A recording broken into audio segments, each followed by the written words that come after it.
Participação na vida política e em partidos políticos. Este é o nosso tema de hoje na nossa série Mitos da Igreja Evangélica. Que Deus abençoe a sua vida, a vida de sua família, de todos os seus. Estou aqui com muita alegria hoje, já participei de uma corrida de 10 quilômetros aqui na minha cidade e corpo um pouco cansado, mas a alma cheia de alegria, cheia desse fervor que Deus nos concede. Deus, portanto, nos abençoe. Vamos ao nosso tema. Essa faz parte da nossa série Mitos da Igreja Evangélica, porque esse é um dos mitos que os evangélicos sempre tiveram, pelo menos até alguns anos atrás. O mito de que a política era uma coisa que não tinha a ver com a nossa fé. Política deixa para lá e nós vamos viver a nossa fé individual, no máximo eclesiástica ali dentro da igreja, e o resto não interessava. Geralmente era assim que se fazia. No máximo, na época das eleições, alguém dizia, olha, vote no irmão. Pronto. Feito isso, aí desligava de política, não queria saber, era coisa mundana, era coisa onde o pecado estava, né? Ali era coisa pecaminosa, não era para nós, os crentes, os evangélicos. E esse então é um dos mitos que nós tivemos devido à nossa cultura, devido à forma como fomos evangelizados pelos missionários, especialmente norte-americanos, que aqui vieram a partir do século XIX. Mas eu quero, para começar, ler o texto básico de Romanos 13, de 1 a 6, e eu quero trazer algumas colocações aqui para você a partir desse texto. Lembrando o seguinte, quando Paulo escreve essa carta aos romanos, os cristãos estão debaixo do poder imperial de César e em cada país, em cada localidade, também tem a liderança política daquele próprio país. Todas as lideranças que ali haviam. O que é que o apóstolo nos diz? Todos devem sujeitar-se às autoridades governamentais, pois não há autoridade que não venha de Deus. Então, política, que é essa arte do governo, essa arte de governar um povo, isso se chama política, vem de Deus. É uma construção humana? Claro que é uma construção humana, mas ela provém de Deus como algo que Deus deu para nós, humanidade.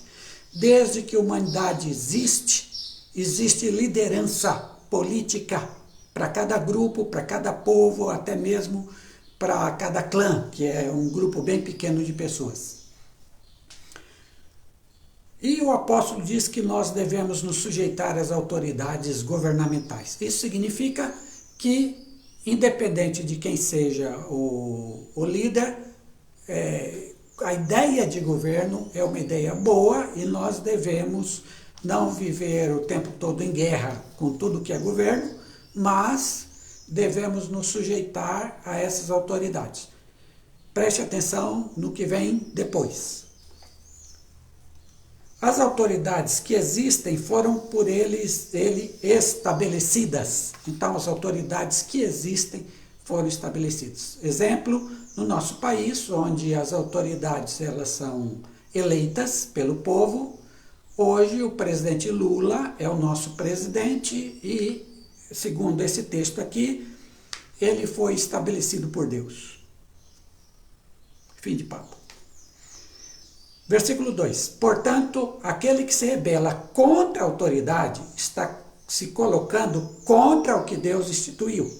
E aqueles que assim procedem trazem condenação sobre a si mesmos. Nós somos chamados a construir nossa nação, nosso país, com um espírito de engajamento, com um espírito de participação, com o espírito de crítica, sim, quando couber a crítica, com o espírito de elogio, quando couber o elogio, e participar ativamente das decisões, daquilo que é feito dentro da política do nosso país. Versículo 3. pois os governantes não devem ser temidos, a não ser pelos que praticam o mal. Você quer viver livre do medo da autoridade? Pratique o bem, e ela o enaltecerá, pois é serva de Deus para o seu bem. Aqui, duas coisas importantes. Primeiro, se você tem um governo que é para o bem, você vai obedecer, se sujeitar à liderança daquele governo e ajudar a construir. Então, você só vai temer, só vai ter medo desse governo se você pratica o mal. Porque se você pratica o mal, há um sistema de justiça e ele vai te castigar. Então, você deve temer se pratica o mal. Mas se você pratica o bem, se você é um bom cidadão, se você corresponde àquilo que está nas leis, se você procura agir de modo correto, você nunca vai ter de temer governo algum, porque você faz o bem. Você anda debaixo da justiça, aqui, justiça humana. Você está fazendo as coisas corretas. Você não tem que temer governo nenhum. Governo não é para ser temido pelos que praticam o bem, é o que Paulo está dizendo, mas pelos que praticam o mal. Aí Paulo diz, pois o governo é serva de Deus para o seu bem. Aqui é a segunda coisa, preste atenção no que eu vou dizer agora. Todo governo, ele tem que ser um governo também para o bem. Ele tem que fazer o bem para a sua população, para aqueles que estão debaixo de seu governo.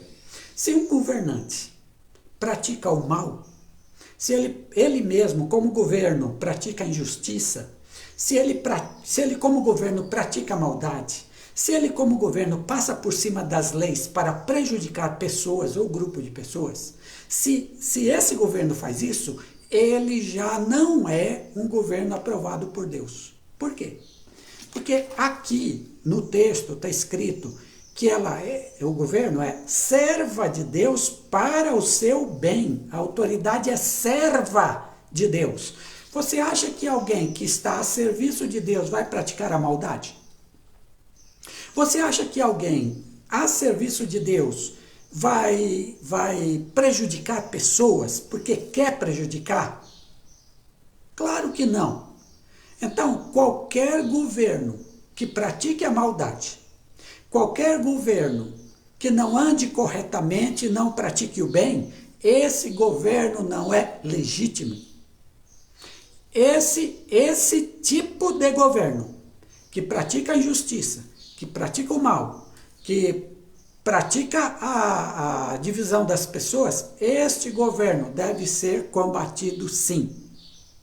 Agora, se o governo procura ajudar as pessoas, trabalha em favor dos mais pobres, procura igualar a sociedade, diminuir um pouco o poder dos ricos e aumentar um pouquinho mais uma vida melhor para a pobreza, se um governo faz isso, ele procura cumprir as regras da justiça, as regras das leis, esse governo é um governo para o seu bem.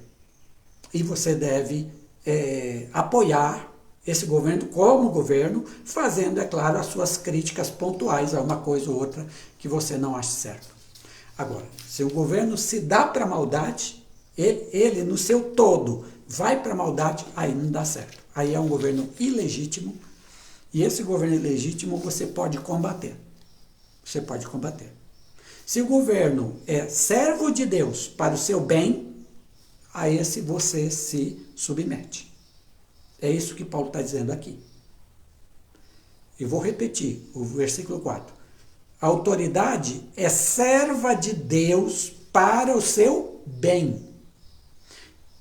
O governo também deve fazer o bem. Mas se você praticar o mal, tenha medo, pois ela não porta a espada sem motivo. Espada aqui é o castigo, né?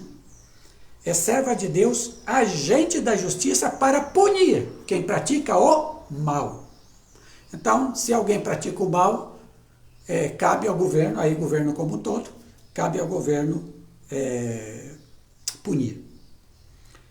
Portanto, é necessário que sejamos submissos às autoridades, não apenas por causa da possibilidade de uma punição, mas também por questão de consciência. Consciência. Esse dever cristão.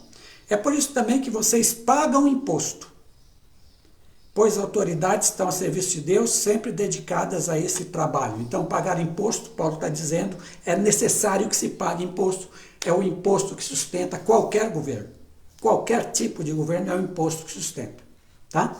Quando agora o governo fez um projeto de lei para que quem ganha até 5 salários mínimos não pague impostos, isso é ótimo, porque alivia quem é mais pobre.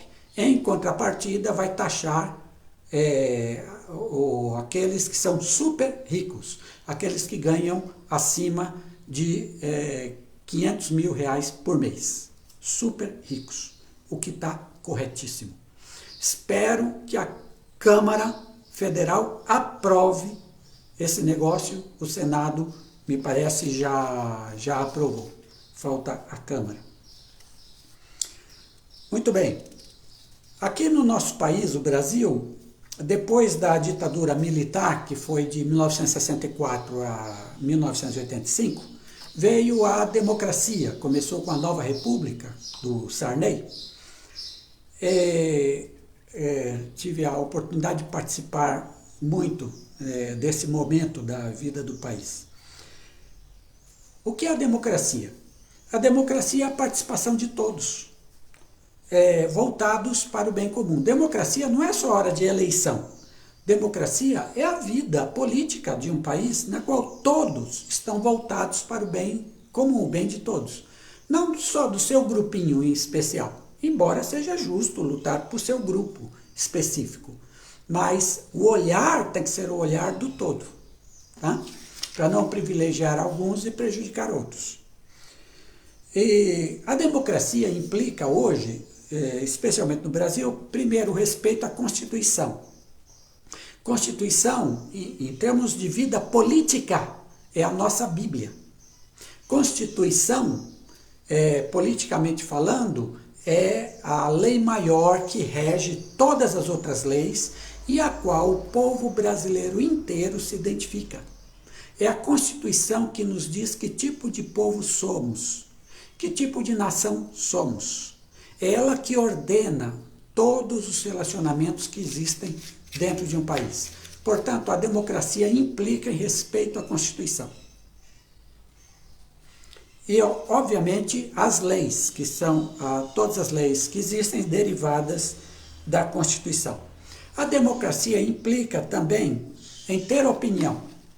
Ter opinião e realizar aquilo de acordo com a sua opinião, realizar práticas de acordo com a sua opinião. E, ao mesmo tempo, respeitar a opinião dos outros. Certo? O que diz o ditado popular: a minha liberdade termina onde começa a liberdade do outro. Então, eu sou livre para fazer o que eu quiser, desde que eu não prejudique o outro. A liberdade do outro. Portanto, numa democracia, a palavra respeito ao outro é fundamental. Numa democracia. Na ditadura, não. Na ditadura você não respeita ninguém. Quem manda faz o que quer. Mas na democracia, o respeito ao outro é fundamental. E respeitar as visões de outros grupos. Nós evangélicos sempre fomos avessos à política, à participação política. Eu não falo só de eleição, eu falo da vida política em si, exatamente por esse negócio de que era coisa de outro mundo e tudo mais. E quando haviam eleições, o que a gente queria era eleger os irmãos, para que essa ala dos irmãos conseguisse leis mais benéficas, fizesse leis mais benéficas para o nosso grupo.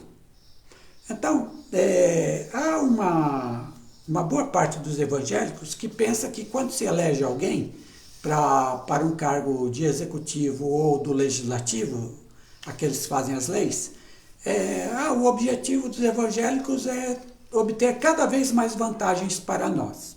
Eu sinto dizer que esse não é o propósito de uma eleição. O propósito de uma eleição é que nossos representantes olhem a população como um todo. Se são representantes federais, que olhem o Brasil. Se são estaduais, que olhem o Estado. Se são municipais, que olhem o município. como um todo. E não só a parte evangélica. Tem que olhar o todo, o todo. É claro, se percebe que alguma lei, alguma disposição, alguma ordenação do executivo ou mesmo do legislativo está prejudicando os evangélicos, pode ir à justiça, se for o caso, ou pode fazer pressão para mudar determinadas leis, determinados provimentos. Claro, isso faz parte do jogo. Agora, o interesse não é só dos evangélicos, é do Brasil como um todo. Por que eu digo isso? Porque hoje existe uma ala evangélica na Câmara, nas assembleias dos estados, há uma ala evangélica que vai para lá e só quer defender o que é para as igrejas evangélicas, só, não olha o todo, quer defender só o que é dos evangélicos. Ainda no governo passado, os evangélicos lutaram muito para que a Receita Federal não cobrasse certos impostos das igrejas evangélicas, mas não aquelas que estão na Constituição, porque a igreja é isenta de impostos. Mas quando a igreja ela forma uma livraria, ela forma algum tipo de empresa ao lado, sobre essa empresa deve-se pagar impostos. Eles não queriam pagar impostos sobre essas empresas que as igrejas acabavam criando. Não queriam pagar impostos, ficar isentos, como se fosse coisa religiosa. E conseguiram no primeiro momento lá, mas depois foi revogado, porque era um absurdo. Fugia aquilo que determina a Constituição. Então, assim, pode-se eleger gente evangélica? Claro que pode, e é bom que haja, mas que estes olhem para o total do povo e não só para os benefícios que podem trazer para a nossa gente. Outra coisa, essa ala evangélica, a bancada evangélica, muitas vezes sobe lá na tribuna, isso eu vejo, e ao invés de trabalhar a questão do país sob o ponto de vista da Constituição, eles abrem a Bíblia e acham que a Bíblia ali é que vai resolver tudo. Não, Câmara, Senado, Assembleia Legislativa, não é para falar de Bíblia, é para falar da Constituição, porque essa é a questão política do país, são as leis, então é para falar e tratar da Constituição, porque assim, veja bem, eles vão com a Bíblia lá e aí fala que, por exemplo, os gays não devem ter os direitos que todo mundo tem, porque a Bíblia condena os gays. Ora, a Constituição diz que todos são iguais perante a lei, que todos têm direito à dignidade, à vida, ao respeito. Todos têm direito. Então, segundo a Constituição, uma pessoa que é gay é a mesma coisa de uma pessoa hétero. A mesma coisa. Deve ser respeitada do mesmo jeito. Aí, vai lá o deputado evangélico, pega a Bíblia e começa a citar alguns textos da Bíblia. Não tem cabimento. Não tem cabimento. E usa para discriminar. O que é um negócio errado. Usa para discriminar. Vai lá o deputado evangélico e coloca uma peruca como se fosse mulher. Eu sou fulano de tal, uma mulher agora. Só para tratar mal, só para colocar seu preconceito para fora. Está errado, está errado. Deputado evangélico, numa tribuna, usa a Constituição. A Bíblia ele usa para a sua vida pessoal, a Bíblia ele usa para a igreja, a Bíblia ele usa para seu testemunho pessoal. Na tribuna de qualquer um desses lugares públicos, ele usa a Constituição. E é assim que tem que ser. Aliás, a Constituição está cheia de valores bíblicos. É só você ler.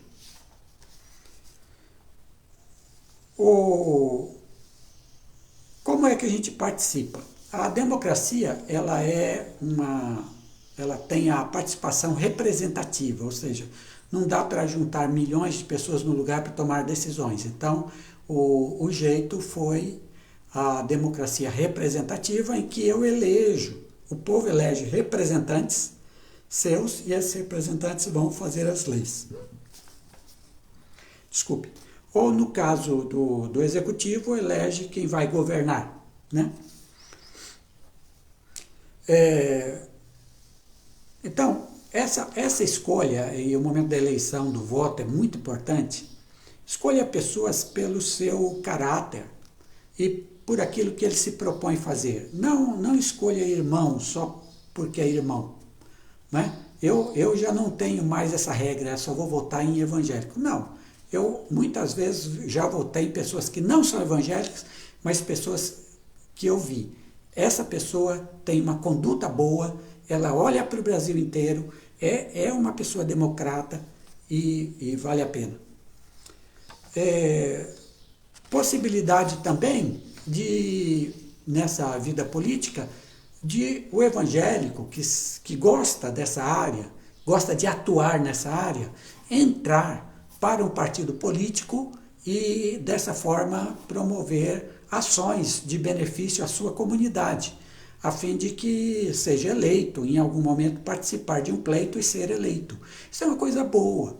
Alguns de nós, somos evangélicos, têm vocação para essa vida política. Então, lance, se você tem essa vocação, se você gosta de trabalhar com o público, com gente, com social, se você gosta de ajudar as pessoas no seu bairro, na sua cidade, se você tem esse desejo de ajudar de uma forma maior, entre na política, entre em um partido político, escolha um partido político que esteja de acordo com aquilo que a Bíblia ensina também, entre num partido político e exerça isso.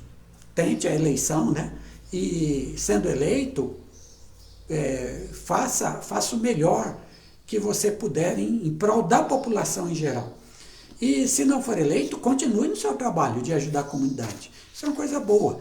Participar da vida política não é só ser eleito, é também atuar em prol da sociedade. Às vezes reivindicar alguma coisa do poder público, juntar gente, fazer pressão, reivindicar, isso são coisas boas.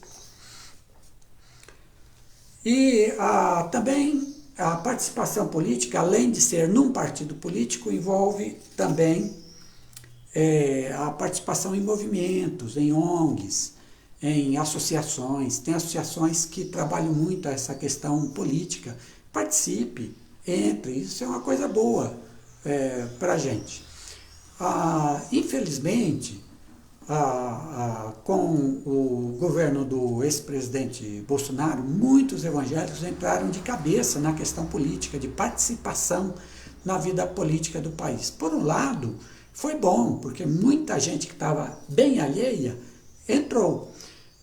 Por outro lado, ruim, porque o que foi passado para esses foi uma mensagem de quem não está conosco é nosso inimigo e precisamos derrotá-lo, combatê-lo. Precisamos sujeitar essa gente no poder, na marra. E aí foram lançadas muitas campanhas de ódio contra pessoas às vezes do próprio meio evangélico. Aqueles que eram irmãos, mas que pensavam diferente ou não seguiam a liderança do ex-presidente, foram xingados, foram criticados, foram cancelados. Eu soube de pastores que só porque afirmaram voto no candidato Lula, naquela época, perderam o ministério.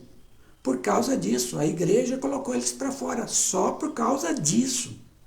Então, quer dizer, essa participação através de ódio, através da repulsa, através de considerar o outro como inimigo, nem ouvir o outro de jeito nenhum, só quer falar, isso é ruim. Isso não é participação política. Porque a participação política implica em ouvir o outro e decidir ouvindo as ponderações e as razões do outro que pensa diferente. Isso é política. Por isso que as decisões num Congresso Nacional, numa Assembleia Legislativa Estadual, elas são tomadas por maioria de pessoas que, antes de votar uma lei, conversam entre si. para depois votar a lei. E algumas leis, elas têm itens, são modificadas devido a grupos que pensam diferente daquilo que o relator colocou. Isso é vida política, essa conversa, esse diálogo, é chegar num consenso. Num consenso. É chegar no meio termo. Isso é política. Agora, não é política eu, do meu lado, achar que eu estou certíssimo e o outro está erradíssimo, e aí, tudo que ele falar, eu mando ódio. Eu falo mal dele, eu xingo ele. Isso não é política. Isso não é política. Isso é desrespeito. Isso é desacato. Isso é tratar o outro com vilania, com maldade. E isso não é política. Nunca foi. Nunca será. Então, quando a gente se desperta para a vida política, que façamos isso sempre com esse negócio do respeito, da tolerância e do amor aos outros. E do amor aos outros. Amai vossos inimigos. Você sabe quem disse isso. Então, na vida política, nós que somos cristãos, prevalece o amor ao outro. É isso aí. Participe da vida política do nosso país. Participe. É uma coisa boa. Esteja atento, esteja ligado às discussões, o que está acontecendo. Esteja ligado nisso. E se você tem vocação para essa vida social, política, entre em um partido político, concorra a cargos elegíveis, e se Deus lhe abençoar com uma eleição para algum cargo, exerça-o na plenitude da sua sabedoria, do seu respeito, da sua dignidade, da sua fé. Que Deus abençoe a todos nós.